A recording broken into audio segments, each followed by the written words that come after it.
खुर्दा मेला में पप्पू यादव ने जनता को संबोधन करते हुए कहा कि हमारे क्षेत्र की जनता मेरी जान है, उनकी खुशी मेरी पहचान है। यह मेला कोसी क्षेत्र के लोगों के मनोरंजन के लिए लगाया जाता है।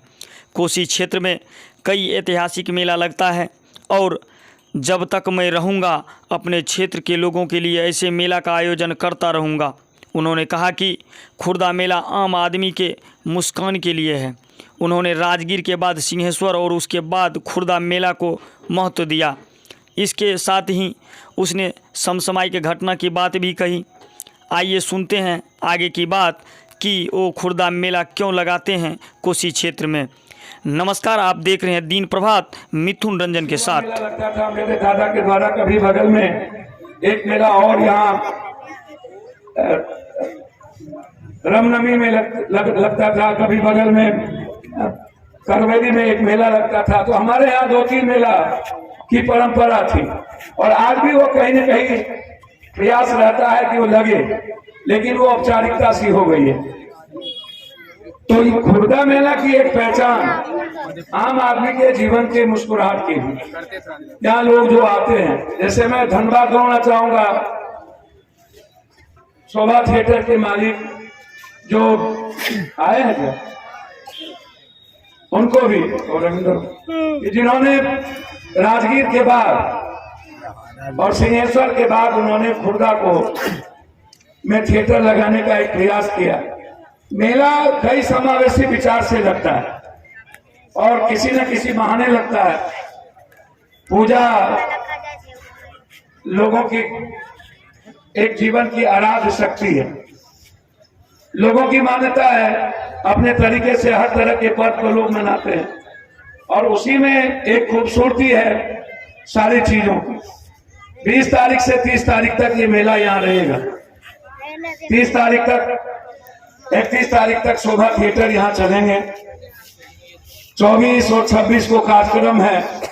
आज हमारे 180 प्लेयर कबड्डी के आए हैं पूरे बिहार से। हम कबड्डी के कोच, सहरसा मधेपुरा के कोच जो मेरे अनुज हैं, उनके साथ पूरी टीम, उन्होंने जिस तरह प्रयास से खुर्दा में एक अगले बार भी कराने का प्रयास किया था और पुनः मैं चाहता हूं, मैंने अगले बार भी कहा था कि कई बड़ी पैमाने पर धीरे धीरे मेरा प्रयास है, लेकिन जो बिहार की स्थिति लगातार बनी रही उसमें कहीं ना कहीं हम बिहार के घटनाओं से, बिहार के कई परिस्थितियों से दूर नहीं हो पाए, जिसके चलते मेरा जो फोकस कुश्ती पर या कबड्डी पर या खेलों पर कई प्रकार का रहा।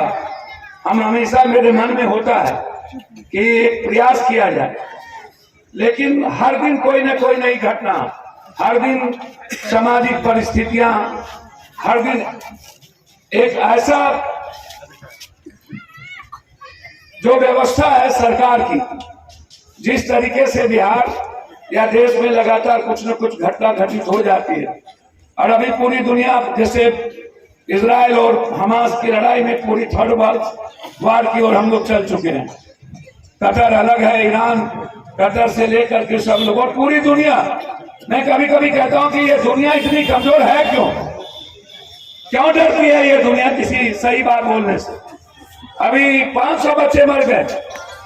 मुझे आश्चर्य होता है कभी कभी कि आखिर पूरी दुनिया कहती है कि मैं सुपर पावर हूं, भारत कहता है कि मैं सुपर पावर हूं, चाइना कहता है मैं सुपर पावर हूं, रूस कहता है मैं सुपर पावर हूं, यूरोप कहता है मैं सुपर पावर हूं और डेवलप कंट्री कहता है कि मैं सुपर पावर हूं।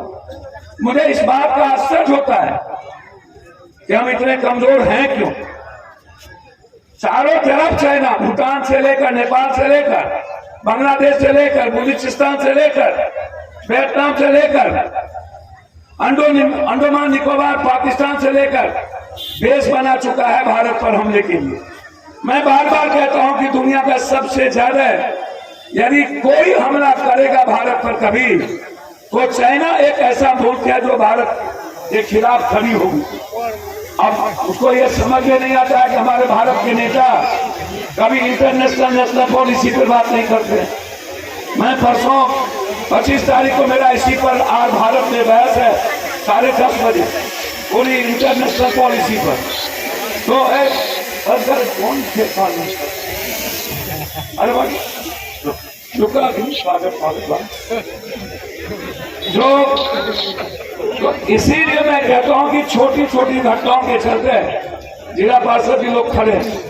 तो हम चाहते हैं कि इस इलाके का कोसी कमिश्नरी सीमांचल जो एक व्यापक विकास की गति हो। मैं हमेशा से कहता हूं कि आम आदमी के जेब में जब इकोनॉमी नहीं होगी, अर्थ नहीं होगा, तो भारत सस्टेन नहीं करेगा, बाजार डेवलप नहीं करेगा। कोरोना में पूरे भारत की